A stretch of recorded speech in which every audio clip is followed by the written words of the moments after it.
తేదీ నాడు మధ్యాహ్నం 2 గంటలకి ఏశ్వరరావు రైల్వే రిజర్వేషన్ కౌంటర్ నుంచి రోడ్ బిల్డింగ్ ఏపీఎస్సీ వరకు వారి కార్మిక ప్రదర్శన ఉంటుంది. ఈ ప్రదర్శన బహిరంగ సభ ఏపీఎస్సీ కానీ గ్రౌండ్లో జరుగుతుంది. దానికి సిఐటి రాష్ట్ర అధ్యక్షులు తుకారాములు, రాష్ట్ర ప్రధాన కార్యదర్శి పార్ల భాస్కర్, ఉపాధ్యక్షులు ఎస్పీ గారు ఆదవుతారు. ప్రతి 3 సంవత్సరాలకు ఒకసారి సిఐటి మహాసభ జరిగితే ఈ మహాసభలో కార్మిక వర్గం ఎదుర్కొన్న సమస్యలు, వాటి పరిష్కారం, రాబోయే కాలం పోరాటం చేయడం అనేది నూతన కంపెనీ ఎదుర్కొన్నది మీకు జరుగుతుంది. ఈరోజు దేశంలో పాలకవర్గాలు బీజేపీ కానీ కాంగ్రెస్ కానీ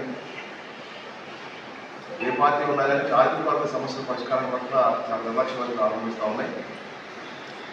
బీజేపీ ప్రభుత్వం అధికారంలోకి వచ్చిన తర్వాత ఈ కనీస వేతనం 4 లెవెల్ మినిమం వేజ్ అనే పేరు మీద 175 రూపాయలు రోజు ఇస్తే సరిపోతుందనేది బీజేపీ పార్లమెంట్లో ప్రకటించింది ప్రభుత్వం. అంటే 175 రూపాయలు రోజుకి ఇస్తే నెలకి 5,000 రూపాయల లోపు చేతులతో కార్మికులు పనిచేయాలని చెప్తున్నారు. కార్మిక వర్గం పోరాడి చాలామంది బలిదానం చేసి 8 గంటల పనిదినాలు సాధించుకున్నారు. దాని ఈరోజు మోడీ లేబర్ కోడ్స్ పేరు మీద 10 గంటలు 12 గంటలు పనిదినాలు తీసుకురావడం కోసం ప్రయత్నం జరుగుతూ ఉంది.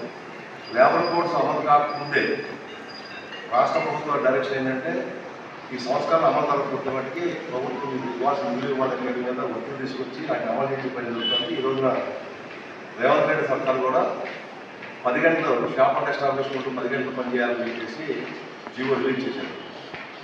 ఎందుకంటే మన ఆంధ్రప్రదేశ్ తెలంగాణ 12 గంటలు పనిచేయాలని చెప్పేసి అసెంబ్లీలో బిల్లు పాస్ చేసి చట్టం తీసుకొచ్చారు. కార్మిక వర్గం 8 గంటల పనిదినం కోరుకుని 8 గంటలు పనిచేయాలి, 8 గంటలు కోసం కేటాయించాలి, 8 గంటలు రెస్ట్ తీసుకుని నెక్స్ట్ డే పని చేయగలుగుతారు.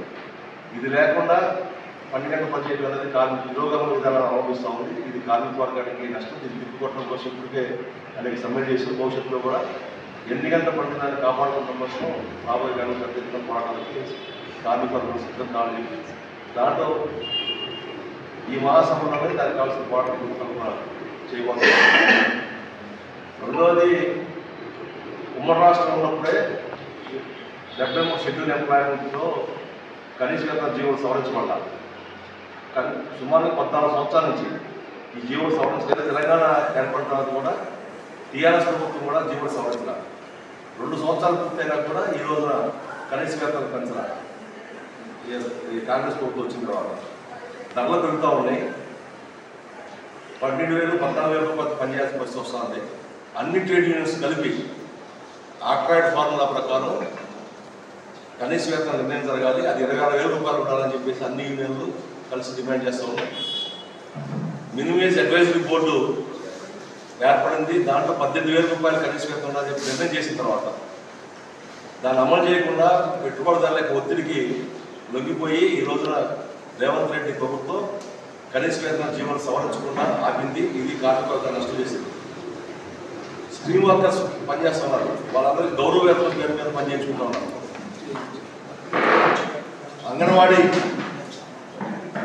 అంగన్వాడీలకు పనిభారం పెరిగింది. కొత్త యాప్స్ తీసుకొచ్చి పనిచేస్తున్నారు. 24 గంటల ఆన్ డ్యూటీ అనే పేరు మీద పనిచేయించుకుంటున్నారు. కానీ జీతాలు పెరగట్లేదు. అదేవిధంగా ఆశాలని ఎప్పుడైతే కోవిడ్ కాలంలో ఆశాలు చేసిన సేవలు గుర్తించి 50 లక్షల రూపాయలు మెడికల్ ఇన్సూరెన్స్ చేస్తానని కేంద్ర ప్రభుత్వం దాన్ని మర్చిపోయింది. వాళ్ళ కృషి అంతా నీరుగాలిపోయింది. రేవంత్ రెడ్డి అధికారంలోకి వచ్చే ముందు ఎన్నికల వాగ్దానంలో 18,000 రూపాయలు జీతం వేస్తామని చెప్పేసి పూర్వాగ్రహాల గురించి పట్టించుకోవట్లేదు. ప్రభుత్వ రంగ సంస్థలన్నీ ప్రైవేటీకరణ వైపు వెళ్ళిపోతా ఉన్నాయి. ఈరోజు బ్యాంక్స్ని, ఫైనాన్స్ సెక్టర్ మొత్తాన్ని ప్రైవేట్ వాళ్ళకి అప్పచెప్పే దాంట్లో భాగంగా అన్ని కేంద్ర ప్రభుత్వ బ్యాంకుల్లో ప్రైవేట్ వాడిని డైరెక్ట్గా పెడతా ఉన్నారు. ప్రైవేట్ వాడిని డైరెక్ట్గా పెట్టిన తర్వాత ప్రజల యొక్క డబ్బులకి లక్షల లేకుండా పోతుంది. అదంతా ప్రైవేటీకరణ అయిపోయే ప్రమాదం ఉంది. ఇది ఫైనాన్స్ సెక్టార్ని కూడా ప్రైవేట్ వాళ్ళకి అప్పచెప్పడం జరుగుతుంది. పబ్లిక్ సెక్టార్ని ప్రైవేటైజ్ చేస్తూ ఉన్నారు. పబ్లిక్ సెక్టార్లో రిక్రూట్మెంట్ లేకపోవడం వల్ల కాంట్రాక్ట్ కార్మికులు వెళ్ళిపోతున్నారు. కాంట్రాక్ట్ కార్మికులకు సంబంధించిన కనీస వేతనాలు పెరగకపోవడం వల్ల అతి తక్కువ వేతనంతో ప్రభుత్వమే కార్మిక వర్గాన్ని దోపిడీ చేస్తూ ఉంది. ఈ రోజున ఫర్ ఎగ్జాంపుల్ బిఎల్ ఉంది. బిఎల్లో 12 కార్మికులు 22 మంది, 300 మంది కాంట్రాక్ట్ కార్మికులు ఉన్నారు. 450-500 మంది ఈసీఎల్లో 10,000 మంది పనిచేసి ఈసీఎల్లో 500 మంది పర్మనెంట్ కార్మికులు ఉంటే 5,000 మంది కాంట్రాక్ట్ కార్మికులు పనిచేస్తూ ఉన్నారు. ప్రభుత్వమే కాంట్రాక్ట్ కార్మికులు ఇస్తూ ఉంది. పర్మనెంట్ నేచర్ వర్క్లో కాంట్రాక్ట్ కార్మికులు పనిచేస్తూ ఉంది. ఇప్పుడు మోడీ తీసుకొచ్చే కొత్త చట్టం ఏంటంటే ఫిక్స్డ్ టర్మ్ ఎంప్లాయీస్. అంటే చేరే ముందే ఎప్పుడు రిటైర్ అయిపోతామో 2 సంవత్సరాలు 3 సంవత్సరాలు రిటైర్ అయిపోతామని ఫిక్స్డ్ టర్మ్ ఎంప్లాయీస్గా తీసుకుని కార్మికులకు ఉద్యోగ భద్రత లేకుండా ఫిక్స్డ్ టర్మ్ ఎంప్లాయీస్ ప్రభుత్వం కేంద్ర ప్రభుత్వం జీవో తీసుకొచ్చింది. ఇది ఒక కార్మిక వర్గాలు నష్టం చేస్తాం. రెండో పక్క మహిళలు రాత్రి కూడా పనిచేసే పద్ధతి. ఇప్పుడు వరకు 7 గంటల తర్వాత మహిళలు పనిచేయడం లేదు. రాత్రి 10 గంటల నైట్ షిఫ్ట్లో కూడా మహిళలతో పనిచేసుకుంటారని వెసులుబాటు కల్పించే పద్ధతిలో ఈరోజు ప్రభుత్వం చట్టాల మార్పు తీసుకొస్తారు. పగలే రక్షణ లేదు మహిళలకి. రాత్రి కూడా పనిచేసి నైట్ షిఫ్ట్ 10 గంటల డ్యూటీకి వెళ్ళి పొద్దున్నే మన డ్యూటీకి తిరిగితే ఏంటి రక్షణ ఏంటి, వాళ్ళకి మహిళల రక్షణ ఏంటి అనేది కూడా ప్రశ్నార్థకంగా ఉంది. ఈరోజు దేశంలో మహిళలకు అత్యాచారాలు జరుగుతూ ఉన్నాయి. వాళ్ళకి అత్యాచారాలకు పాల్పడిన వాళ్ళకి శిక్షణ పట్టలేదు. శిక్షణ పడిన తర్వాత వేలు వస్తే వాళ్ళని బీజేపీయే స్వాగతాలు మనకి వాళ్ళకి స్వీట్లు పంచే పద్ధతి గుజరాత్లో మనం చూసాం. కాబట్టి మహిళల రక్షణ లేదు. కార్మిక వర్గానికి లీవు ఇట్లాంటివి కూడా అమలు చేయట్లేదు. వీటిని అమలు చేయించాల్సిన లేబర్ డిపార్ట్మెంట్ నిర్వీర్యం అయిపోయింది.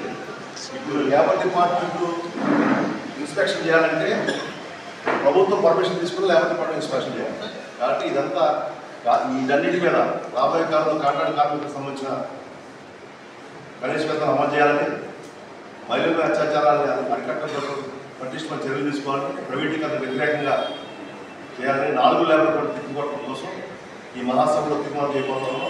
ఈ తీర్మానానికి అనుకూలంగా రాబోయే కాలంలో పోరాటాలు చేస్తాము. ఈ మహాసభలో నూతన కమిటీ కూడా ఎన్నుకోవడం జరిగింది.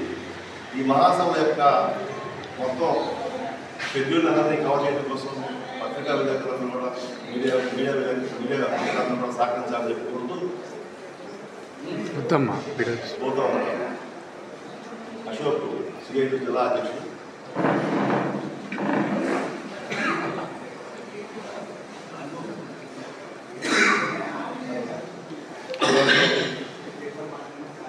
సిఐటియు మేడ్చల్ మల్కాజిగిరి జిల్లా 4వ మహాసభ సందర్భంగా ప్రెస్ మీట్కి వచ్చినటువంటి ఎలక్ట్రానిక్ అండ్ ప్రింటింగ్ మీడియా మిత్రులందరికీ సిఐటియు జిల్లా కమిటీ తరఫు నుంచి అభినందనలు తెలియజేస్తున్నాను. మేడ్చల్ మల్కాజిగిరి జిల్లా అంటే రాష్ట్ర రాజధానికి హైదరాబాద్కు చుట్టూ పరిశ్రమలు విస్తరించినటువంటి ఒక జిల్లా.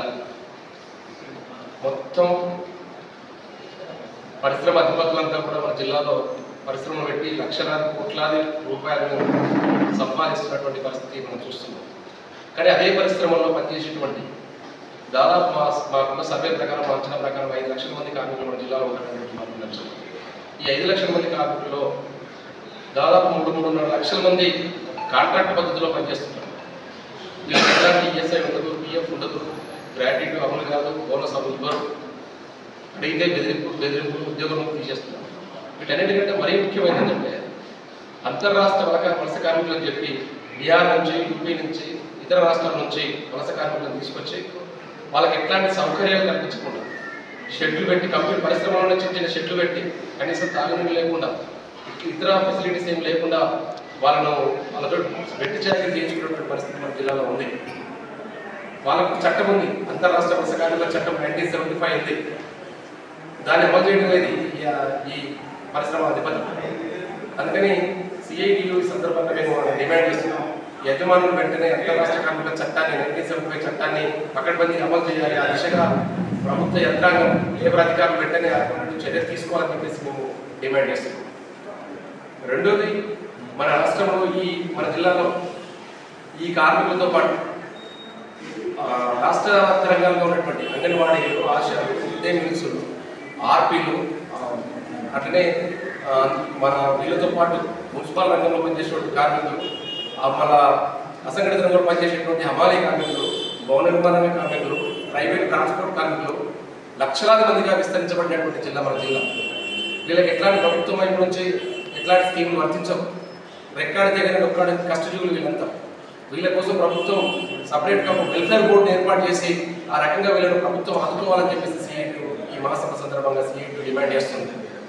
అందుకోసం రేపు రాబోయే కాలంలో ఈ జిల్లాలో మొత్తం కార్మిక వర్గాన్ని సంఘటితం చేయాలనేటువంటిది, సంఘటితం చేసి వాళ్ళ హక్కుల కోసం, వాళ్ళ సమస్యల కోసం పరిష్కారం చేయాలనేటువంటి పోరాటం చేయాలనేటువంటి దానికోసమే ఈ మహాసభలో నిర్వహిస్తున్నాం. ముఖ్యంగా ఈ మహాసభలకు అయ్యేటువంటి ఖర్చు ఏదైతే ఉన్నదో మొత్తం వర్కర్స్ దగ్గర నుంచే ఇప్పటికే మేము అప్పీల్ చేసినాం. అంగన్వాడీలు కానీ, ఆశాలు కానీ, మిడ్ డే మీల్స్ కానీ, ప్రైవేట్ పరిశ్రమలు పనిచేటువంటి కాంట్రాక్ట్ కార్మికులతో సహా, అమాని కార్మికులతో సహా, ఆటో గడిపేటువంటి ఆటో కార్మికులతో సహా రకంగా మనకు విరాళాలు ఇస్తున్నారు. ఈ మహాసభ మొత్తం కార్మికులు ఇచ్చేటువంటి తన జీతం నుంచి ఇచ్చేటువంటి వాళ్ళ కార్మికుల నుంచి వచ్చేటువంటి డబ్బులతో ఈ మహాసభ మొత్తం చేస్తున్నాం. అందుకని ఈ దిశగా రేపు రాబోయే భవిష్యత్తులో ఈ రాబోయే 3 సంవత్సరాల కాలంలో ఈ జిల్లాలో ఉన్నటువంటి కార్మిక వర్గాన్ని ఐక్యం చేసి పోరాటం చేయడం కోసం ఈ మహాసభలో ఉపయోగపడతాయని చెప్పేసి తెలియజేస్తుంది. ధన్యవాదాలు. శ్రీనివాసు సిఐటి జిల్లా వైస్ ప్రెసిడెంట్, జి శ్రీనివాసు జిల్లా సహాయ కార్యదర్శి, గణేష్ జిల్లా వైస్ ప్రెసిడెంట్, ముందుకృష్ణ కోశాధికారి, అశోక్ అధ్యక్షుడు, దగ్గర చంద్రశేఖర్ కార్యదర్శి. ఈ 4 సంవత్సరాల పాటు మీకు ఈ 5 రోజులు మా వైపు నుంచి అప్పీల్.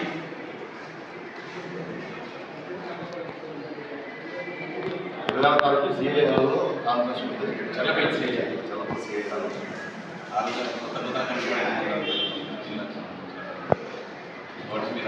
రైల్వే టౌన్ నుంచి 25 మధ్యాహ్నం 1 గంటలకు ర్యాలీ స్టార్ట్ అవుతుంది. భారీ ర్యాలీ ఉంటుంది. దాదాపు 3,000 మందితో ర్యాలీ చేయాలని ప్రయత్నం చేస్తుంది. అక్కడ నుంచి బహిరంగ సభ ఉంటుంది. బహిరంగ సభ మన ఏపీఏసీ గ్రౌండ్ బిల్డింగ్ దగ్గర బహిరంగ సభ ఉంటుంది. బహిరంగ సభ చెప్పినట్టు సిఐటి రాష్ట్ర అధ్యక్షుడు చుక్కరాములు గారు, సిఐటి రాష్ట్ర ప్రధాన కార్యదర్శి మారెడ్డి భాస్కర్ గారు, సిఐటి రాష్ట్ర సీనియర్ నాయకులు, రాష్ట్ర ఉపాధ్యక్షుడు ఎస్గిరయ్య గారు పాల్గొంటారు. ఈ బహిరంగ సభ అనంతరం 2వ రోజు డెలిగేట్ సెషన్ జరుగుతుంది. 2వ రోజు 26 నాడు డెలిగేట్ సెషన్ అనంతరం అక్కడ నూతన కూడా జరుగుతుంది. ఇది మొత్తం మహాసభ యొక్క ప్రాసెస్. కమెంట్స్ మేడ్చల్ జిల్లాకు సంబంధించిన మహాసభలు కాబట్టి ప్రతి మహాసభలో ఏదో ఒక ప్రాంతంలో నిర్వహించేటువంటి ఆనవాయితీ ఉంటుంది. కాబట్టి ఈ సంవత్సరం జరిగేటువంటి మహాసభలని తెల్లపల్లి పారిశ్రామిక ప్రాంతం సిఐ హాల్ నిర్వహిస్తూ ఉన్నాము. ఆ రోజు మధ్యాహ్నం వరకు డెలిగేట్ సెక్షన్ ప్లస్ ప్రజెంటేషన్ ఇవన్నీ ఉంటాయి. ఆ తర్వాత 2 గంటలకు భోజనాలు ఉంటాయి. భోజనాలకు సంబంధించి మీడియా మిత్రులను అందరినీ హృదయపూర్వకంగా ఆహ్వానిస్తున్నాము. కేవలం చెర్లపల్లికి సంబంధించినటువంటి వాళ్ళే రావాలనేటువంటిది కాదు. ఇది మేడ్చల్ జిల్లా మహాసభలు కాబట్టి అందరూ మన కాప్రా సర్కిల్ ఈ పరిధిలో ఉన్నటువంటి మీడియా సోదరులందరూ తప్పకుండా రావాలని చెప్పేసి ఈ విలేకరుల సమావేశం సందర్భంగా మీ అందరినీ ఆహ్వానిస్తున్నాం. ఇదే మా ఆహ్వానంగా మీరు భావించాలని చెప్పేసి కోరుతాము. ఇది ఓకేనా? భోజనాలు ఉన్నాయి.